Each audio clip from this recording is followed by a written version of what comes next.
Tamil Nadu governor తీరు అభ్యంతరకరంగా కనిపిస్తోంది.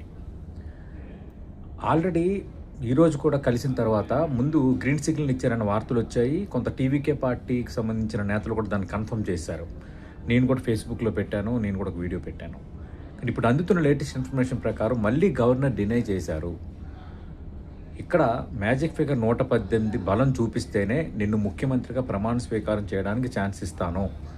నీకు ఇప్పుడున్న బలం కాంగ్రెస్ మద్దతుతో కలిపి 112 మాత్రమే, మిగతా 6 సంగతి ఏంటని ఆయన అడుగుతున్నారు.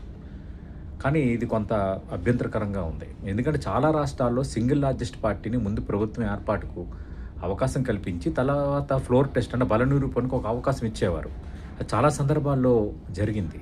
కర్ణాటకలో 2018లో ఏం జరిగింది?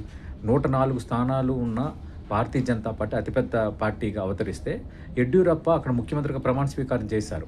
ఆ తర్వాత జరిగిన పరిణామాల్లో కాంగ్రెస్ జేడీఎస్ కలిసి అక్కడ మ్యాజిక్ ఫిగర్ని ఎట్టేం చేసి ప్రభుత్వాన్ని ఏర్పాటు చేసి అది వేరే సంగతి.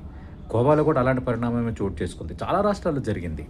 ఎందుకు 13 ఏళ్ళు వాజ్పేయి ప్రధానిగా ఉన్న నేపథ్యంలో అప్పుడు ఫ్లోర్ టెస్ట్కి అవకాశం ఇవ్వటం, రాజ్యాంగ విలువలు కట్టుబడి అప్పుడు వాజ్పేయి వ్యవహరించి రాజీనామా చేయటం, ఇవన్నీ మనం చూసాం.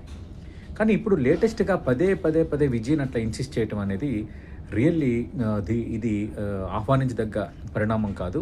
ఈ విషయంలో డిఎంకే అధినేత స్టాలిన్ని మనం వెల్కమ్ చేయాలి. ఇక్కడ ఎలాంటి ఇబ్బందులు పెట్టదలుచుకోలేదు. ప్రజా తీర్పును శిరసావిస్తాము. విజయ్ని గవర్నమెంట్ ఏర్పాటుకు అవకాశం కల్పించాలని అంటున్నారు. గవర్నర్ తీరుపై పెదవిరుపులు వస్తున్నాయి, విమర్శలు వస్తున్నాయి.